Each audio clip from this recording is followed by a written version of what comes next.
So you can see how it's looking now that it's cooled, and definitely in this area where is sort of my area that's furthest away from my edge, you can see that it's starting to get much more controlled. So giving yourself a little extra space, including your border as well as that extra row I was talking about, is going to help you, especially if you plan to cut out your shape. So you can always stitch a row with a machine or add a piece of twill tape or something around an edge and set it into another piece so that you can really centralize the pieces that are going to look the best. You can see even in the book here where they've cropped out most of the edges of these different pieces here, and how you can see some of the pieces that are sort of misbehaving and how they're much better as the center, as you get closer to the center. So just keep that in mind, especially if you're going to set it into a piece that you are going to want to give yourself some extra room for it to really come together. So there's a couple of variations to the lattice pattern in here.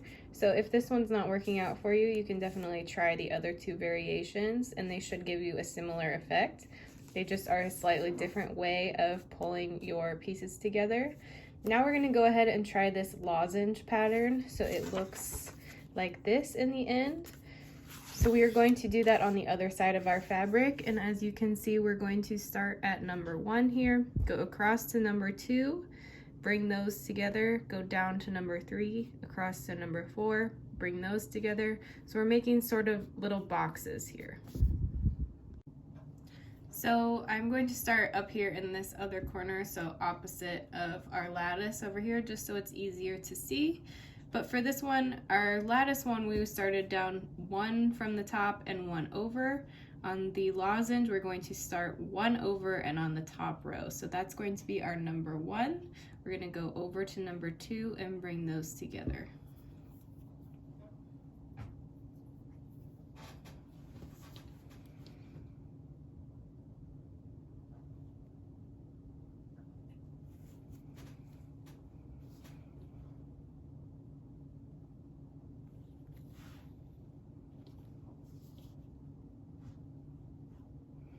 Now I'm going down to number 3, and that's where I'm going to tie my knot.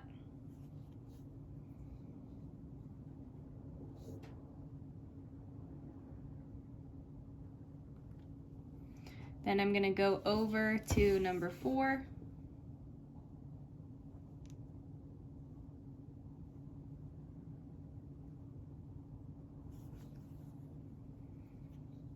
Bring those two together.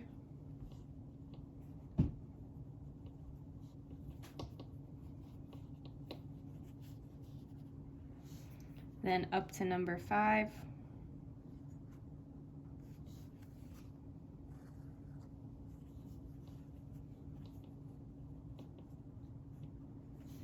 And tie my knot. So you can see, instead of working in columns like we did with the lattice, we're actually working more in rows. So that is sort of the difference here.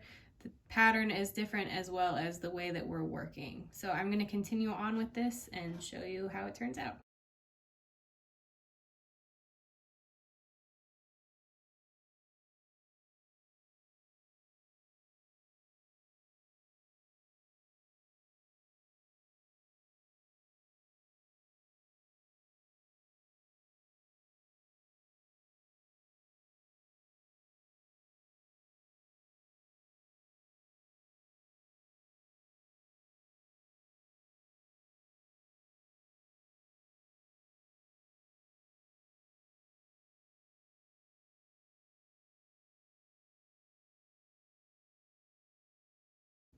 So I finished my first row here, and now I'm going to go ahead and start my second row, and I've just joined it up with the lattice so we can see what it looks like when we have two patterns next to each other. But what I want to show you here is that the number 1 spot is in a little bit different place than you would imagine that it was. So you're going to have 2 empty dots on the side here. So you want your number 1 to be down 1, 2, 3 from where it was before. So you have your 1 and your 3 down in a row, 1 and 3. So I'm going to come down 2 more because I'm going to go up now instead of down. So you can see that they are opposite shapes of each other. So here's my number 3 spot, and I'm going to go 1, 2 down, and that's going to be my new number 1.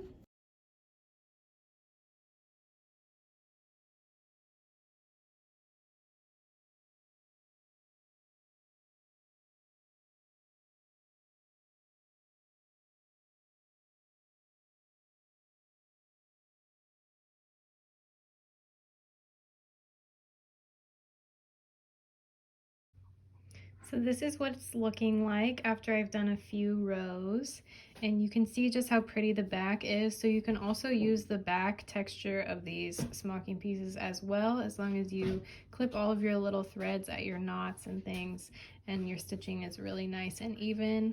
Then you can use that back texture as well, because it's just really interesting and pretty cool.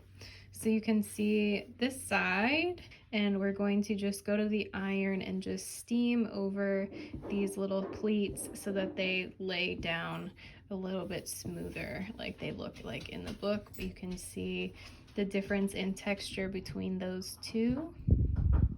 So I'm going to steam them down and show you what they look like.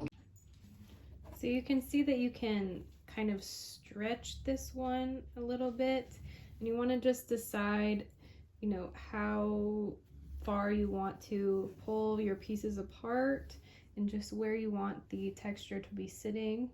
And I'm going to go ahead and pin my piece to the table again, just so I can make sure everything behaves how I want it to. So now I'm just going to lightly steam, and I'm going to press down slightly but not mash it down all the way.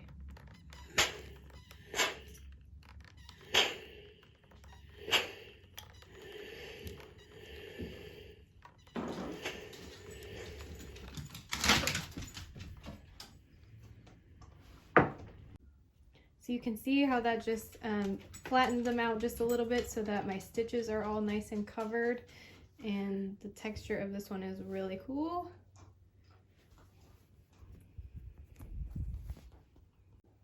And again, the other side of both of those and how they look. So you can see how much our fabric has shrunk up here. So this is the length that we started with, and now it is down to that much. So it shrinks up quite a bit, so you just want to pay attention to that.